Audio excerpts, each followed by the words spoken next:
Welcome back to our channel. आज आपण या व्हिडिओमध्ये बघणार आहोत TET 2013 ते 19 प्रश्नपत्रिका विश्लेषण व वर्गीकरण आवृत्ती दुसरी आहे. मागील परीक्षांमध्ये 134 प्लस प्रश्नांचा समावेश आहे या पुस्तकामध्ये. पेपर 1 आणि 2 देखील आहे, परंतु आज आपण बघणार आहोत बघा पेपर 1 आणि 2 यातील पेपर 2 मधील सामाजिक शास्त्र म्हणजेच 60 मार्कासाठी अतिशय जास्त मार्क असणारा हा घटक आहे. तर 60 गुणांसाठी आपण 60 प्रश्न हे बघणार आहोत आणि 2018 ला जी TET झाली होती तर पेपर क्रमांक 2 सामाजिक शास्त्र 2018 मधील आपण एकूण 60 प्रश्न बघणार आहोत. अतिशय महत्त्वाचे आहे. तुम्हाला कोणतेही चार्जेस नाही आहे, तुम्हाला कोणतीही बॅच लावायची नाही, अतिशय मोफत आहे. कोणतीही इथं फी आकारली जात नाही. तुम्हाला फक्त व्हिडिओला लाईक करायचं आहे, व्हिडिओला हाईप करा जेणेकरून बोनस पॉईंट मिळेल तुम्हाला पण, आणि त्याचप्रमाणे बेल आयकॉनला प्रेस करा जेणेकरून येणारा प्रत्येक व्हिडिओ हा सर्वात अगोदर तुमच्यापर्यंत येईल. कारण की आता टेट पेपरचा जे कोणी अभ्यास करत आहे त्यांच्यासाठी अतिशय महत्त्वाची माहिती आपल्याला या चॅनलवर मिळणार आहे.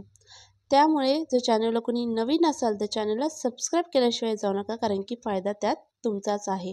कारण की बाहेर इतर ठिकाणी तुम्हाला अनेक बॅचेस आहेत, त्यासाठी तुम्हाला फी मात्र पे करावी लागते आणि मग तुम्हाला मागील वर्षाच्या PYQ म्हणजे प्रिव्हियस इयरच्या क्वेश्चन पेपर्स विथ आन्सर हे तुम्हाला उपलब्ध होतात. परंतु आपलं या ठिकाणी या चॅनलवर फ्री ऑफ द कॉस्ट सर्व काही मिळणार आहे. त्यामुळे चॅनलवर जर नवीन असाल तर चॅनलला सबस्क्राईब नक्की करा आणि तसेच आपले फ्रेंड्ससोबत मित्रांना किंवा मैत्रिणींना देखील नक्की शेअर करा जे TET एक्झाम देणार आहे. नक्कीच तुमचा स्कोअर हा वाढणार आहे. चला आता व्हिडिओला सुरुवात करूया. पहिला प्रश्न आहे बघा, हे स्वराज्य नव्हे आणि त्याचा पायाही नव्हे अशा शब्दात लोकमान्य टिळकांनी कशावर टीका केली आहे? तर ऑप्शन या ठिकाणी 4 दिलेले आहे. आपण स्पष्टीकरणासहित बघणार आहोत. तर याचं उत्तर असणार आहे पहिलं, मॉन्टेग्यू चेम्सफोर्ड कायदा. म्हणजेच हे स्वराज्य नव्हे आणि त्याचा पायाही नव्हे अशा शब्दात लोकमान्य टिळकांनी मॉन्टेग्यू चेम्सफोर्ड कायदा यावर टीका केली होती. तर बघा स्पष्टीकरण आहे.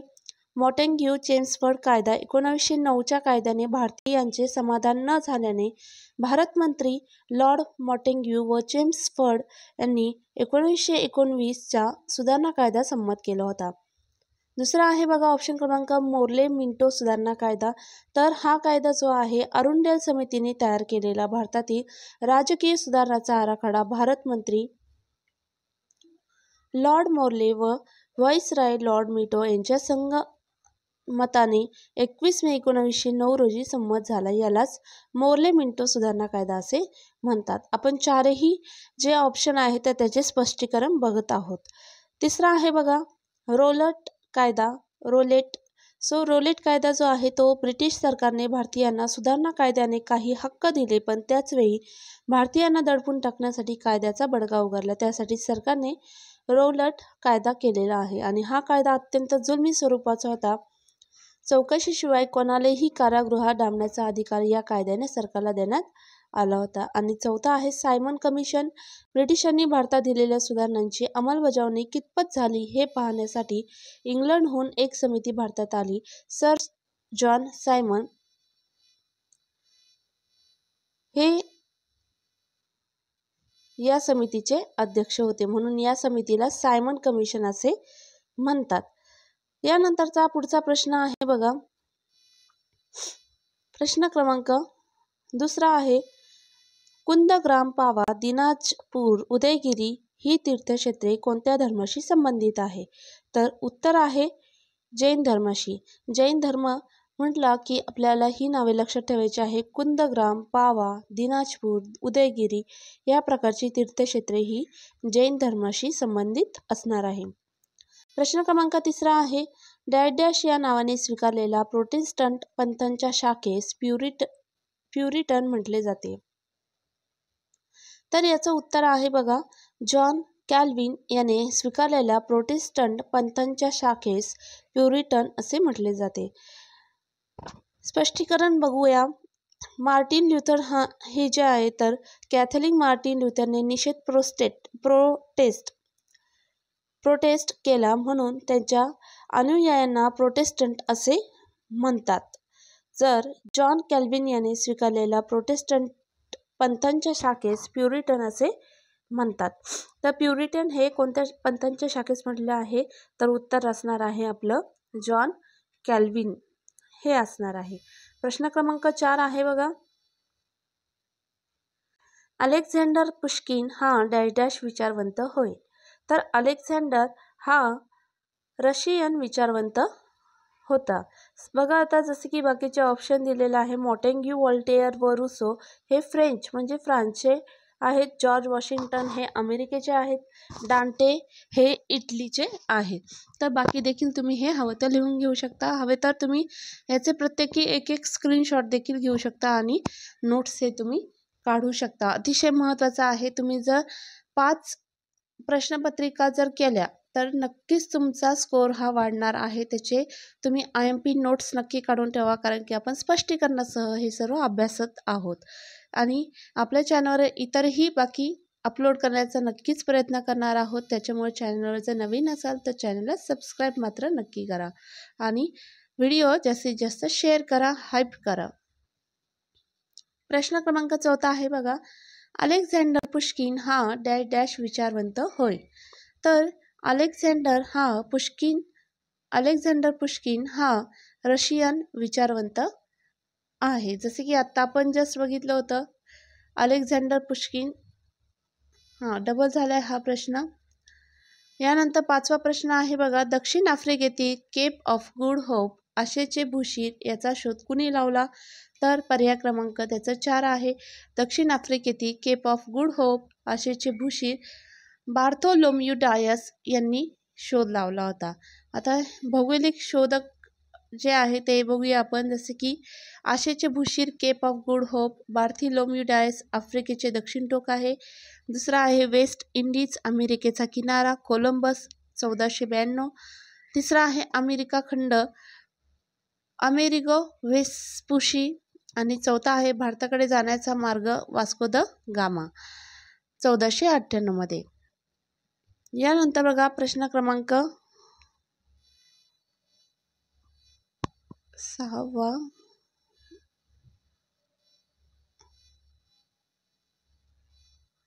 आता बरेचसे प्रश्न इथे मिसिंग झाले आहे. ठीक आहे, काही प्रॉब्लेम नाही. आपण पुढचे बघून घेऊया. 14वा आहे बघा. इथे PDF मध्ये काही मागे पुढे झाले असतील. सो नेक्स्ट बघूया आपण. भारतात राजा महाराजा राव बहादूर यांसारख्या पदव्या रद्द केल्या आहेत कारण मूलभूत हक्कांना संरक्षण असणे नागरिकांसाठी फार महत्त्वाचे असते. लोकांमध्ये श्रेष्ठ व कनिष्ठ असा भेद दाखवणाऱ्या पदव्या देण्यास संविधानाने बंदी घातली आहे. तिसरा आहे सर्व भारतीयांना समान संधी देण्याच्या हमीस बाधा येते आणि चौथा आहे नागरिकांच्या शोषण विरुद्धच्या हक्कास बाधा येते. तर उत्तर पर्याय क्रमांक 2 हे त्याचं उत्तर असणार आहे. म्हणजेच भारतात राजा महाराजा राव बहादूर यासारख्या पदव्या रद्द केल्या आहेत कारण लोकांमध्ये श्रेष्ठ व कनिष्ठ असा भेद दाखवणाऱ्या पदव्या देण्यास संविधानाने बंदी घातली आहे.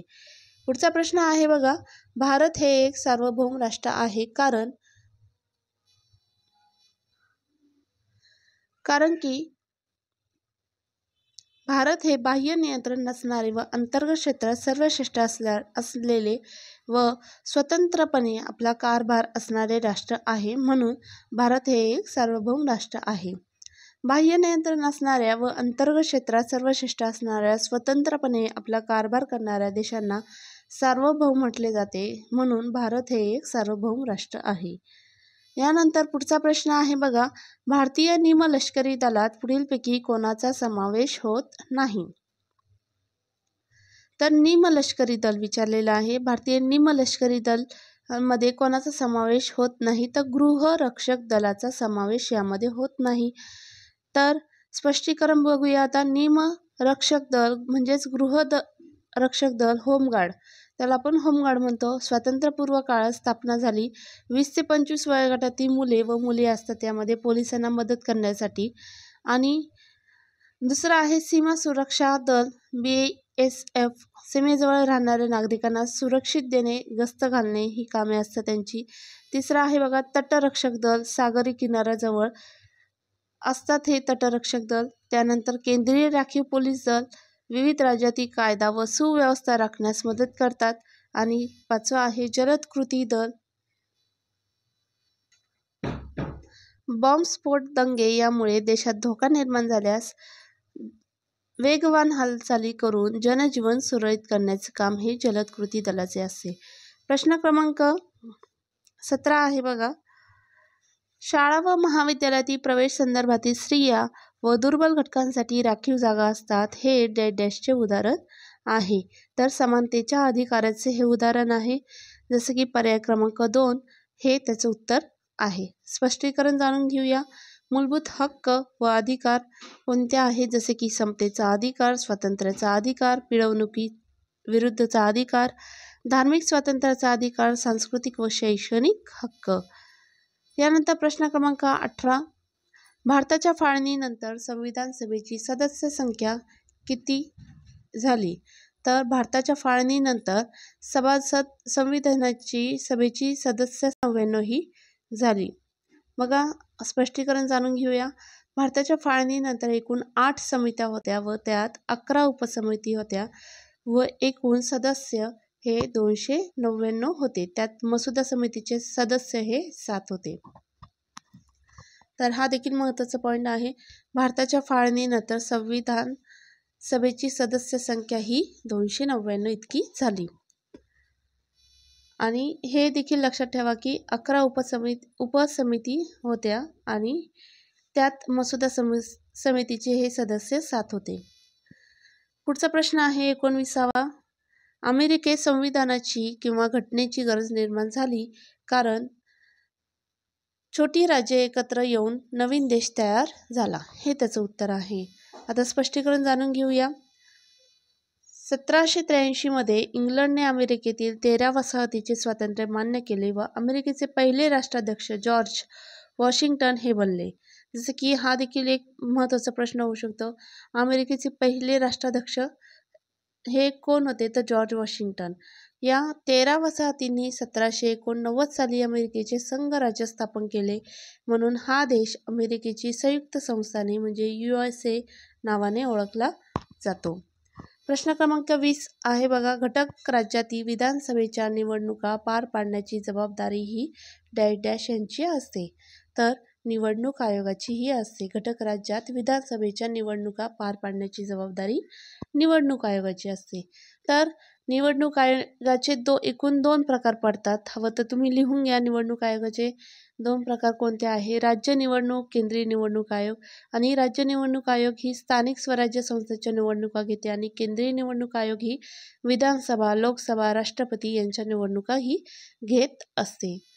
पुढचा आहे बघा प्रश्न 21वा. खाली दिलेल्या जोड्यांमध्ये चुकीची जोडी ही तुम्हाला ओळखायची आहे. तर बघा चुकीची जोडी या ठिकाणी ओळखायची आहे. जसे की तोरणागड आणि प्रचंडगड. दुसरा आहे मुरुंबदेव विशाळगड. तिसरा आहे रायगड. चौथा आहे भोरप्या प्रतापगड. तर पर्याय क्रमांक 2 हे त्याचं उत्तर असणार आहे. चुकीची जोडी मुरुंबदेव विशाळगड. तर बघा स्पष्टीकरण. पूर्वीचे किल्ला आणि आता नवीन नावं दिलेली गेली आहे. तर हा चार्ट एक आहे. स्क्रीनशॉट काढून घ्या याचा हवं तर. आणि हे महत्त्वाचे मुद्दे तुम्ही वहीमध्ये नोट डाऊन करून घेऊ शकता.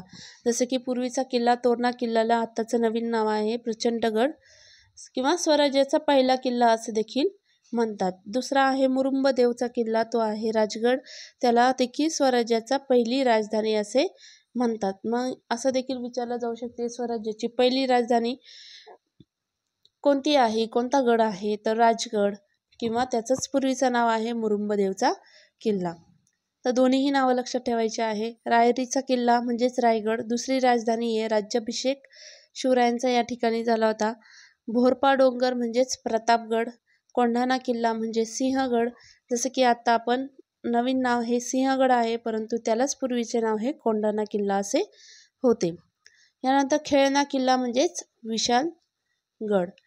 तर या पद्धतीने आहे. हवं तर तुम्ही याचा स्क्रीनशॉट काढून घ्या आणि हवं तर ही जी माहिती आहे महत्त्वाची किल्ले नवीन नाव आणि जुने नाव. तर पूर्वीच्या किल्ल्याचं नाव काय असेल हे लिहून घ्या. पुढचा आहे बघा 22 प्रश्न क्रमांक. तोरणा किल्ला पुण्याच्या कोणत्या दिशेस आहे?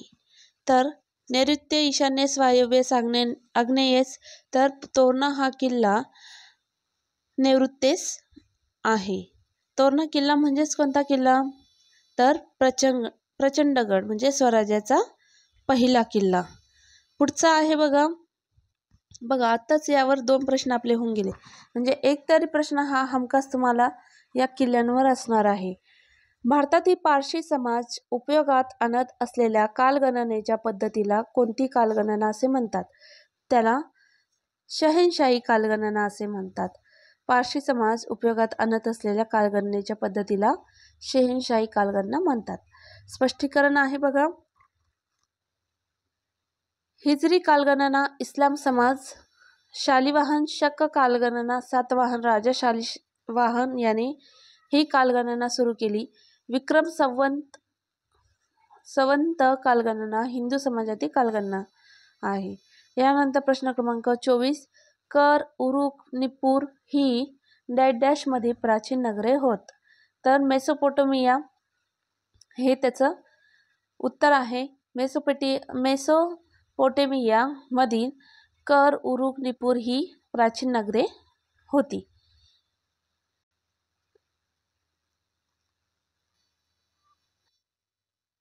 यानंतर बघा 25वा प्रश्न आहे. प्रसिद्ध वैद्य जीवक डॅश या राज्याशी संबंधित आहे? तर मगध या राज्याशी संबंधित आहे. हा देखील अतिशय महत्त्वाचा प्रश्न आहे बघा. प्रसिद्ध वैद्य जीवक हे मगध या राज्याशी संबंधित आहे. स्पष्टीकरण देखील दिलेलं आहे. अवंती हे जे राजा आहे आजच्या मध्य प्रदेशातील उज्जैनी ही त्याची राजधानी आहे आणि हे शहर प्रसिद्ध व्यापारी केंद्र होते. अवंतीचे राज्यात विलीन झाले. आणि दुसरा आहे बघा मगध राजगृह म्हणजेच आजच्या बिहारमधील राजगीर ही मगधची राजधानी होती. बिंबिसारच्या दरबारात जीवक प्रसिद्ध हा वैद्य होता. तर दोन्हीही हा देखील अतिशय महत्त्वाचा प्रश्न आहे बघा. 6वी किंवा 7वीच्या पुस्तकामध्ये याचा उल्लेख हा आलेला दिसून येतो आपल्याला. यानंतर प्रश्न क्रमांक 26 आहे. अ गटातील ब गटातील विधानांशी योग्य जोडी जुळवायची आहे. तर ऋग्वेद, आता डायरेक्ट आपण आन्सरच जाणून घेऊया त्याचं स्पष्टीकरण. ऋग्वेद जे आहे तर आपल्याला माहिती 4 वेद आहे. ऋग्वेद, यजुर्वेद, सामवेद, अथर्ववेद. हा देखील 6वीच्या पुस्तकातील घटक आहे बघा. दिलेले आहे माहिती. ऋग्वेदात निसर्गातील विविध शक्तीने देवता मानून त्यांची स्तुती करणारी कवने ऋग्वेदातील प्रत्येक कडव्याला ऋचा देखील असे म्हणतात. यानंतर यजुर्वेद यज्ञाविषयी माहिती देणारा ग्रंथ आहे. आणि सामवेद हा भारतीय संगीताचा पाया मानला जातो. आणि अथर्ववेद दैनंदिन जीवनातील अडचणी, संकटे, पीडा यावर उपाय सांगितले आहेत आणि औषधी वनस्पतींची माहिती अथर्ववेदात दिलेली आहे. जसे की मग बघा आता या ठिकाणी आहे ऋग्वेद, यजुर्वेद, सामवेद आणि अथर्ववेद.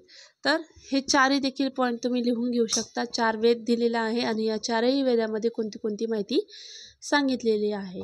हवं तर तुम्ही याचा देखील स्क्रीनशॉट हा काढून घ्या. अजूनही तुम्ही जर चॅनलला सबस्क्राईब केलं नसेल तर चॅनलला सबस्क्राईब नक्की करा.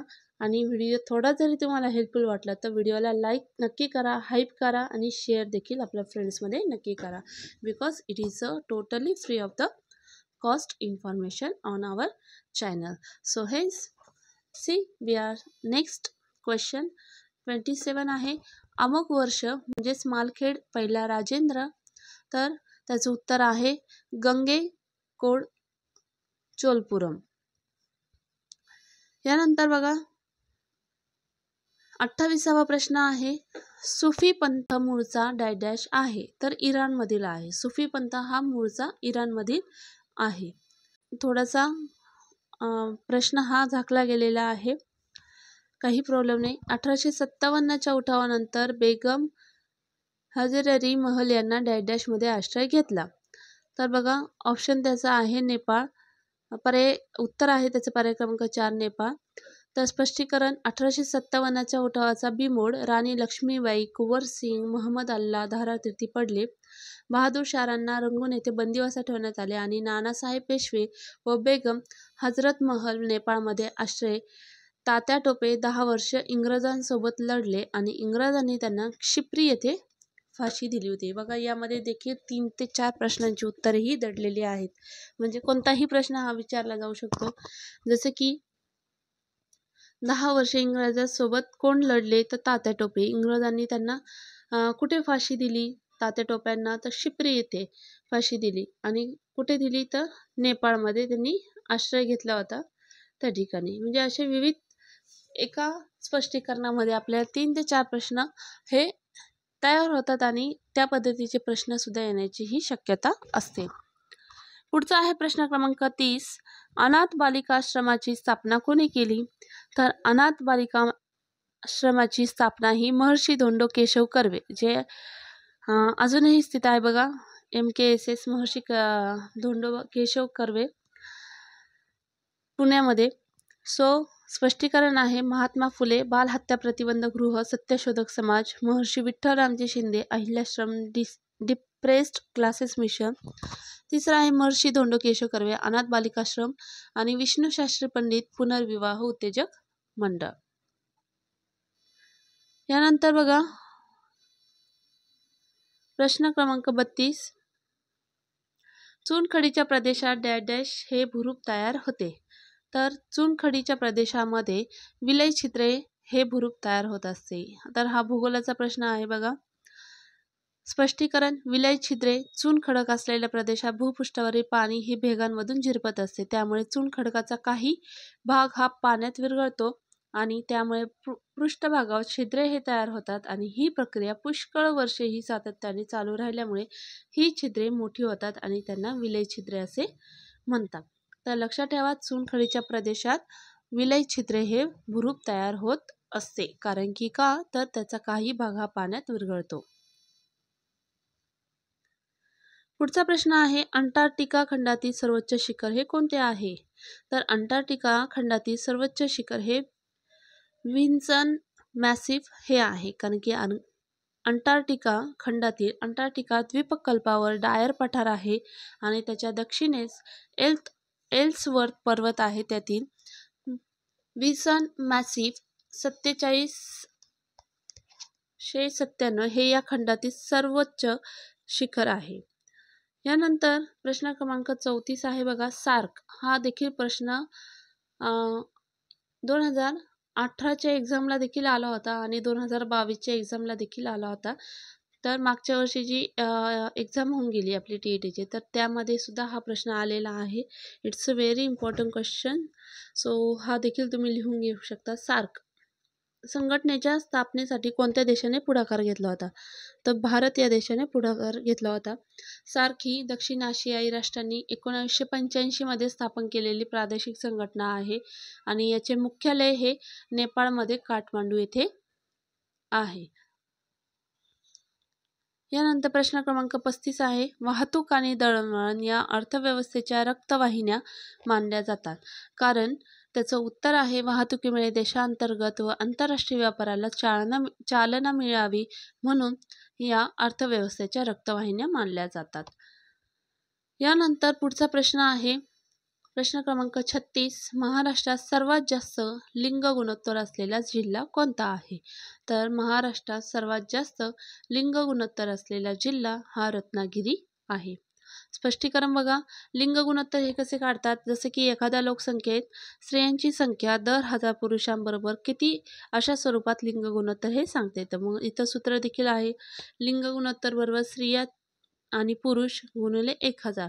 महाराष्ट्र राज्यातील लिंग गुणोत्तर हे 925 आहे आणि महाराष्ट्रात सर्वात जास्त लिंग गुणोत्तर हे रत्नागिरी जिल्ह्यात आहे, जे की 1123 आहे.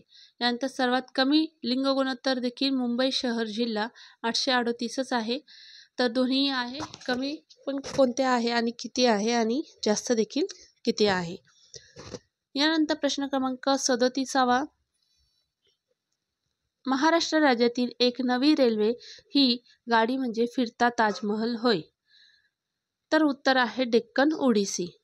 कारण की डेक्कन ओडिसी ही राज्यातील एक नवी रेल्वे आहे. महाराष्ट्र पर्यटन विकास महामंडळाने आणि भारतीय रेल्वे विभाग यांच्या सहकार्याने चालवली जाते आणि या पर्यटन विशेष रेल्वेत सर्व प्रकारच्या पंचतारीख सुखसुविधा देखील उपलब्ध करून देण्यात आलेल्या आहे. म्हणजेच ही जी गाडी आहे तर ती फिरता राजमहल आहे. तर बघा, हा सुद्धा महत्त्वाचा प्रश्न आहे की महाराष्ट्र राज्यातील एक नवी रेल्वे ही गाडी म्हणजे फिरता ताजमहल आहे तर डेक्कन ओडिसी. मग इथं ऑप्शन दिले Deccan Queen, Deccan Odyssey, Deccan Express, Sinhagad Express. तर आपण क्वीन पण जर आलंच नाही, आपण तुक्का मारतो, त्यावेळी लक्षात ठेवा डेक्कन ओडिसी हे त्याचं उत्तर असणार आहे. यानंतर प्रश्न क्रमांक 38 आहे. महाराष्ट्र खालीलपैकी कोणत्या ठिकाणी भात संशोधन केंद्र नाही? तर कर्जत, खोपोली, रत्नागिरी, अलिबाग. तर पर्याय क्रमांक 4 आहे अलिबाग. स्पष्टीकरण बघा, महाराष्ट्रात शासनाचे कर्जत, खोपोली, रत्नागिरी येथे भात संशोधन केंद्र आहे, फक्त अलिबाग या ठिकाणी नाही. तर लक्षात ठेवा अलिबाग. पुढचा प्रश्न आहे 39वा. विभाजित वर्तुळ ही डॅश डॅश आकृती आहे. तर विभाजित वर्तुळ ही द्विमितीय आकृती आहे, कारण की दोनच विभाजन होते त्याचं. सो एकमितीय आकृती, त्रिमितीय आकृती, संख्याशास्त्रीय आकृती. तर उत्तर आहे द्विमितीय आकृती, विभाजित वर्तुळ आकृती आहे. बघा, स्पष्टीकरण आहे रेषालेख व स्तंभालेख हे एकमितीय आकृती आहे. यानंतर प्रश्न क्रमांक 40 आहे. अंदमान निकोबार बेटे हे दोन वेगवेगळे समूह एका खोल खाडीने विभागले गेले आहेत, त्या खाडीस काय म्हणतात? तर त्याचं उत्तर आहे 10 अक्षांश खाडी असे म्हणतात. कारण की स्पष्टीकरण जाणून घेऊया. निकोबार समूह 10 अक्षांश खाडीच्या दक्षिणेला असलेला निकोबार हा एक वैशिष्ट्यपूर्ण बेटांचा समूह आहे. त्यामध्ये 22 बेटे असून त्यातील 10 बेटांवर वस्ती आहे, म्हणून त्याला 10 अक्षांश खाडी असे देखील म्हटले जातात. हा देखील अतिशय महत्त्वाचा प्रश्न आहे. अंदमान निकोबार बेटे हे दोन वेगळे समूह एका खोल खाडीने विभागले गेले आहेत आणि त्या खाडीस 10 अक्षांश खाडी असे म्हणतात. यानंतर पुढील प्रश्न आहे बघा 41वा. गहरजात डोंगरांनी डॅश डॅश राज्याचा वायव्य भाग व्यापला आहे. तर ओडिशा या राज्याचा वायव्य भाग हा गहरजात डोंगरांनी व्यापलेला आहे. गहरजात डोंगर या डोंगरांनी ओडिशा राज्याचा वायव्य भाग व्यापला असून या प्रदेशातून ब्राह्मणी आणि वैतरणी या नद्या वाहत आहेत. यानंतरचा पुढचा 42वा प्रश्न आहे बघा. हरियाणातील अंबाला शहर डॅश डॅश नावाने ओळखले जाते. तर विज्ञान शहर म्हणून ओळखले जाते. विज्ञान शहर कोणाला ओळखले जाते असं देखील प्रश्न विचारला जाऊ शकतो. हरियाणातील अंबाला शहराला विज्ञान शहर म्हणून ओळखले जाते. दोन्हीही नावही मात्र लक्षात ठेवायची आहे. बघा, अंबाला हे सर्वात मोठ्या प्रमाणावर शास्त्रीय उपकरणांची निर्मिती करणारे शहर आहे आणि हे शहर विज्ञान शहर म्हणून ओळखले जाते. यानंतर प्रश्न क्रमांक 43वा आहे. मोसमी वनातील वृक्षांमध्ये आर्थिकदृष्ट्या महत्त्वाचा वृक्ष कोणता? तर एबनी, साग, एलम, ओक. तर पर्याय क्रमांक 2 साग. मोसमी वनातील वृक्षांमध्ये साग आर्थिकदृष्ट्या महत्त्वाचा वृक्ष हा मानला जातो. आता स्पष्टीकरण आहे बघा. आंबा, फणस, ऐन, किंजळ, कदम, शेवरी, साग, साल, हिरडा, बेहडा या वनस्पती आर्थिकदृष्ट्या महत्त्वाच्या आहेतच, परंतु लाकडाचा उपयोगी शेतीची अवजारे व घर बांधण्यासाठी होतो. पाने, फुले, फळे यांचा उपयोग औषध म्हणून होत असतो. यानंतर प्रश्न क्रमांक 44 बघा. ॲटिलेज द्वीपसमूह डॅश डॅश समुद्रात आहे. ॲटिलेज द्वीपसमूह हा कॅरेबियन समुद्रात आहे. अंदमान व निकोबार हे द्वीपसमूह हिंदी महासागरामध्ये आहे. त्यानंतर पुढचा प्रश्न आहे 45वा. हिमालयातील कैलास पर्वतरांगेत तिबेटमध्ये बोखर चू जवळ डॅश डॅश नदी ही उगम पावते. तर सिंधू नदी ही उगम पावते. झेलम नदी कुठे आहे? तर जम्मू काश्मीर मध्ये शेषनाग या ठिकाणी झेलम नदीचा उगम होतो. आणि चिनाब नदी जी आहे तर या नदीचा उगम हिमाचल प्रदेशामध्ये होतो आणि सतलज नदीचा उगम हा तिबेटमध्ये राक्षस ताल सरोवर या ठिकाणी होतो. हा देखील महत्त्वाचा पॉईंट आहे, हवं तर याचा देखील स्क्रीनशॉट काढून घ्या. नद्यांची नावे आहे लिहून घ्या. हिमालयातील कैलास पर्वत रांगेत तिबेट बोखरचू जवळ सिंधू नदीचा उगम होतो. झेलम नदी ही येते जम्मू काश्मीर भारताच्या उत्तरेकडे शेषनाग या ठिकाणी झेलम नदीचा उगम होतो. त्यानंतर चिनाब नदी हिमाचल प्रदेशामध्ये आणि सतलज नदीचा उगम हा तिबेटमध्ये राक्षस ताल सरोवरावर होतो. बघा जवळच आहे तिबेटमध्ये बोखरचूचा जवळ सिंधू आणि राक्षस ताल जवळ सतलज नदी. हवं तर याचा स्क्रीनशॉट काढून घ्या आणि नंतर तुम्ही इम्पॉर्टंट नोट्स हे तुमच्या नोटबुकमध्ये लिहून घेऊ शकता. चला पुढचा प्रश्न बघूया. प्रश्न क्रमांक 46. इटलीतील व्हिस्क्युव्हियस व अलास्कातील काटमाई ही डॅश डॅश प्रकारच्या ज्वालामुखीची उदाहरणे आहेत. तर इटलीतील व्हिस्क्युव्हियस व अलास्कातील काटमाई ही निद्रिस्त म्हणजे सुप्त प्रकारच्या ज्वालामुखीची उदाहरणे आहेत. तर ज्वालामुखी स्पष्टीकरण बघूया. पृथ्वीच्या प्रावरणातून तप्त असे द्रव घन वायू पदार्थ भूपृष्ठावर फेकले जातात आणि ही क्रिया म्हणजे ज्वालामुखीय उद्रेक होय. आणि ही क्रिया घडताना राख, पाण्याची वाफ, अनेक प्रकारचे विषारी व ज्वलनशील वायू, तप्त द्रव रूपातील शिलारस इत्यादी पदार्थ हे बाहेर फेकले जातात आणि भूपृष्ठावर आल्यावर शिलारसाला लाव्हारस असे म्हटले जाते. यानंतर बघा अनेक ज्वालामुखीचे प्रकार आहेत. केंद्रीय ज्वालामुखी, भेगीय ज्वालामुखी. हवं तर याचं देखील तुम्ही स्क्रीनशॉट हा काढून घ्या, कारण की खूप मोठा आहे, मी पूर्ण वाचन सांगत नाही. यानंतर उद्रेकाच्या कालावधीनुसार ज्वालामुखीचे प्रकार देखील आहे. जागृत ज्वालामुखी, सुप्त किंवा निद्रिस्त ज्वालामुखी म्हणजेच काय, काही काळासाठी शांत असतं पुन्हा कधीतरी एकदम ही जागृत होते, अशा ज्वालामुखीला सुप्त किंवा निद्रिस्त ज्वालामुखी म्हणतात. तर बघा ह्याच आधारावर वरचा प्रश्न आहे. इटलीतील वेसुविनस, अलास्कातील काटमाई आणि भारतातील बॅरन बेट ही त्याची उदाहरणं आहे. भारतातील बॅरन बेट हे सुप्त आणि निद्रिस्त ज्वालामुखीचं उदाहरण आहे. यानंतर मृत ज्वालामुखी म्हणजे ज्यातून दीर्घकाळ उद्रेक झालाच नाही व भविष्यात असा उद्रेक होण्याची देखील शक्यता नाही, अशा ज्वालामुखी मृत ज्वालामुखी म्हणतात.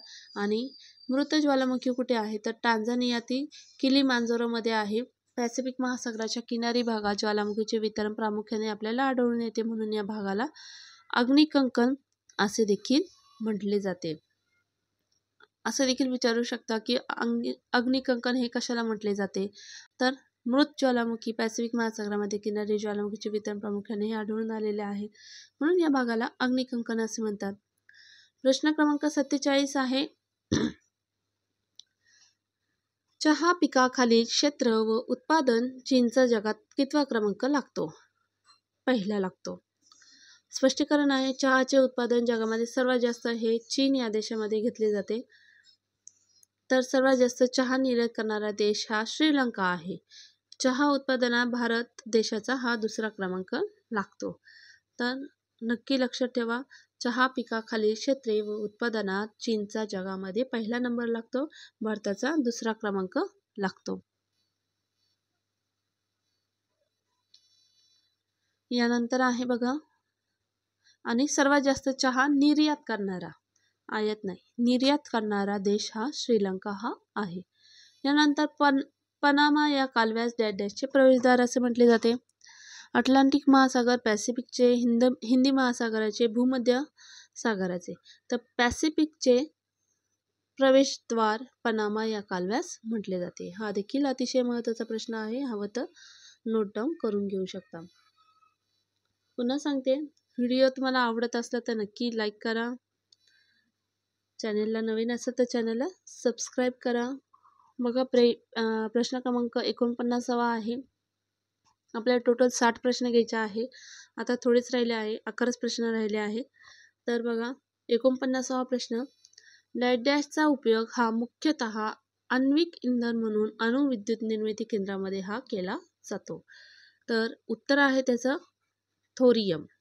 थोरियमचा उपयोग हा मुख्यतः आण्विक इंधन म्हणून अणुविद्युत निर्मिती केंद्रामध्ये केला जातो. स्पष्टीकरण आहे. अणुविद्युत थोरियमचा वापर केला जातो. अणुशक्तीचा वापर करून जी विद्युत निर्मिती केली जाते तिला अणुविद्युत म्हणतात. केंद्रे तारापूर. यानंतर खालील आकृतीमध्ये हिमवृष्टीचा योग्य पर्याय हा ओळखायचा आहे. तर बघा या ठिकाणी तुम्हाला आकृती दिलेली आहे. या आकृतीमध्ये हिमवृष्टीचा योग्य पर्याय ओळखायचा आहे आणि इथं नंबर दिलेले आहे. तर हिमवृष्टी ही कोणती आहे, तर या ठिकाणी ऑप्शन क्रमांक 3 हे आहे. बघा या ठिकाणी दिसत आहे. आता या चित्रात जरी व्यवस्थित नाही दिसलं तरी पेपरमध्ये मात्र तुम्हाला व्यवस्थित कळेलच. पुढचा प्रश्न आहे बघा 51वा. पृथ्वी सूर्याभोवती प्रदक्षिणा घालते त्याला डॅश असे म्हणतात. या ठिकाणी सुद्धा अनेक विद्यार्थी हे कन्फ्यूज होतात. शिक्षक देखील कन्फ्यूज होतात. तर कन्फ्यूज व्हायचं नाहीये. या ठिकाणी व्यवस्थित प्रश्न वाचायचा आहे.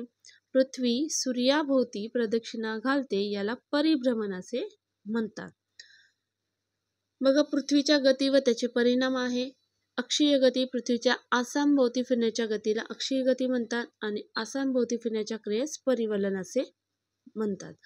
अक्षीय गतीचे परिणाम इथे काही दिलेले आहेत. तर याचा देखील तुम्ही स्क्रीनशॉट काढून हवा तर हे रीड करून घेऊ शकता. पृथ्वीवर दिन व रात्र निर्माण होते कशामुळे, तर अक्षीय गतीमुळे होते. पृथ्वीची कक्षीय गती पृथ्वी सूर्याभोवती प्रदक्षिणास विशिष्ट मार्गावरून करते. या मार्गास तिची कक्षा असे म्हणतात. कक्षेतून फिरण्याच्या या गतीला कक्षीय गती असे म्हणतात. जेव्हा पृथ्वी सूर्यापासून कमीत कमी अंतरावर असते त्या स्थितीस उपसूर्य स्थिती असे म्हणतात. अपसूर्य स्थिती म्हणजे काय, उपसूर्य स्थिती म्हणजे काय, हा देखील अतिशय महत्त्वाचा पॉइंट आहे. लक्षात घ्या. जेव्हा पृथ्वी सूर्यापासून कमीत कमी अंतरावर असते म्हणजे सूर्यात आणि पृथ्वीत हे कमी अंतर असतं त्याला उपसूर्य स्थिती असे म्हणतात. आणि अपसूर्य स्थिती म्हणजे पृथ्वी आणि सूर्यात यांच्यामध्ये जास्तीत जास्त अंतर असतं तेव्हा त्याला अपसूर्य स्थिती असे म्हणतात. त्या स्थितीस अपसूर्य स्थिती म्हणतात. हे दोन्ही देखील पॉइंट अतिशय महत्त्वाचे आहे. उपसूर्य अपसूर्य स्थिती पृथ्वी आणि सूर्य यांच्यातील अंतरावर आहे. कक्षीय गतीचे परिणाम. यानंतर बघा प्रश्न क्रमांक 52. पृथ्वीच्या पृष्ठभागावरील सर्वात मोठे अक्षवृत्त हे कोणते आहे, तर आपल्या सर्वांनाच माहिती आहे सर्वात मोठे अक्षवृत्त हे विषुववृत्त आहे. अक्षवृत्ते पृथ्वी गोलावर ज्या वर्तुळाकार रेषा दिसतात त्या वर्तुळांना अक्षवृत्त असे म्हणतात. आणि अक्षवृत्ते ही कोनीय अंतर मोजून काढलेली असल्यामुळे त्यांची मूल्ये अंशात सांगितली जातात आणि या मूल्यांना अक्षांश असे म्हणतात. सर्व अक्षवृत्ते एकमेकांना समांतर असतात. विषुववृत्त हे 0 डिग्रीच्या अक्षवृत्त समजतात. त्याला मूळ अक्षवृत्त असेही म्हणतात. हे सर्वात मोठे अक्षवृत्त बृहतवृत्त आहे आणि विषुववृत्तापासून उत्तरेकडे दक्षिणेकडे अक्षवृत्ताचे हे मूल्य वाढत जाते. तर हा जो पॉइंट आहे तर इयत्ता 6वीच्या भूगोलाच्या धड्यामध्ये याचे पूर्ण टोटल तुम्हाला एक्सप्लेनेशन दिलेला आहे. हवं तर तुम्ही तो धडा देखील नक्की रीड हा करू शकता. इयत्ता 6वी भूगोलाचे पुस्तक अभ्यासू शकता तुम्ही. यानंतर प्रश्न क्रमांक 53. माजुली हे नदीच्या पात्रातील जगातील सर्वात मोठे बेट कोणत्या नदीच्या पात्रात आहे, तर माजुली हे नदीच्या पात्रातील जगातील सर्वात मोठे बेट हे ब्रह्मपुत्रा नदीच्या पात्रात आहे. जगातील सर्वात मोठे बेट हे ग्रीनलँड आहे हे देखील लक्षात ठेवा. परंतु या ठिकाणी नदी पात्रातील बेट असे विचारले आहे. नदी पात्रातील फक्त सर्वात मोठे बेट कोणते असं नाही विचारले. जगातील सर्वात मोठे बेट हे ग्रीनलँड आहे. परंतु या ठिकाणी नदी पात्रात बेट असे विचारले असल्याने माजुली हेच उत्तर योग्य आहे. कारण की ग्रीनलँड हे महासागरातील बेट आहे. सो याचं उत्तर आहे ब्रह्मपुत्रा नदीच्या पात्रामध्ये माजुली हे नदीच्या पात्रातील सर्वात मोठे बेट आहे. ब्रह्मपुत्रा नदी. पुढचा आहे बघा प्रश्न क्रमांक 54. सूर्य आणि लघुग्रहांचा पट्टा यांच्या दरम्यान असलेल्या ग्रहांना डॅश असे म्हणतात. तर सूर्य आणि लघुग्रहांचा पट्टा यांच्या दरम्यान असलेल्या ग्रहांना अंतर्ग्रह असे म्हणतात. ग्रहांचे वर्गीकरण स्पष्टीकरण जाणून घेऊया. बघा लघुग्रहांच्या पट्ट्यांच्या संदर्भाने ग्रहाचे पुढील 2 वर्ग केले आहेत. अंतर्ग्रह आणि बहिर्ग्रह. बघा सूर्य आणि लघुग्रहांचा पट्टा यांच्या दरम्यान असलेल्या ग्रहांना अंतर्ग्रह असे म्हणतात आणि त्याचे आकारमान लहान आहे. त्यांचे कवच खडकांचे बनलेले आहे. आणि बहिर्ग्रह म्हणजे लघुग्रहांच्या पट्ट्यांच्या पलीकडील ग्रहांना बहिर्ग्रह म्हणतात. यात गुरु, शनी, युरेनस, नेपच्यून यांचा समावेश होतो. आणि या सर्व बहिर्ग्रहांभोवती असंख्य खडक व धूलिकणांची बनलेली कडी आहेत. आणि या ग्रहांचे आकारमान मोठे आहे. त्यांचे बाह्य आवरण वायुरूप आहे. प्रश्न क्रमांक 55 आहे. ट्विन टॉवर ही जगप्रसिद्ध इमारत पाहण्यासाठी पर्यटक डॅश येथे येतात. तर त्याचं उत्तर आहे बघा, ट्विन टॉवर ही जगप्रसिद्ध इमारत पाहण्यासाठी पर्यटक कालालनपूर येथे येतात. पर्याय क्रमांक 3 हे त्याचं उत्तर आहे. प्रश्न क्रमांक 56.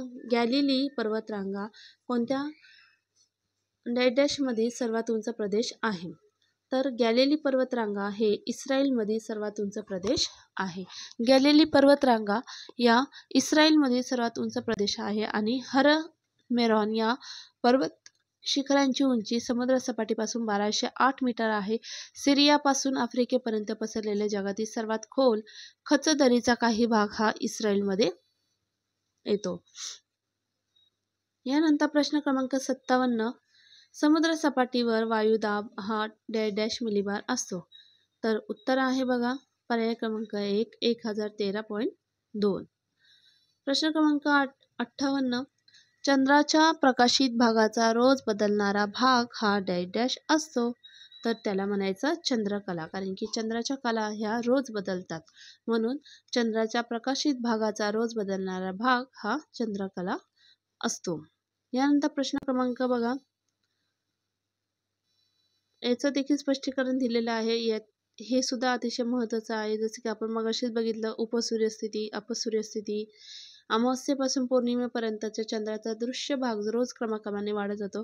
या कालावधीत शुद्ध किंवा शुक्ल पक्ष असे म्हणतात. तर पौर्णिमेपासून अमावस्येपर्यंत चंद्राचा दृश्य भाग रोज क्रमाक्रमाने कमी कमी होत जातं. यास वद्य किंवा कृष्ण पक्ष असे म्हणतात.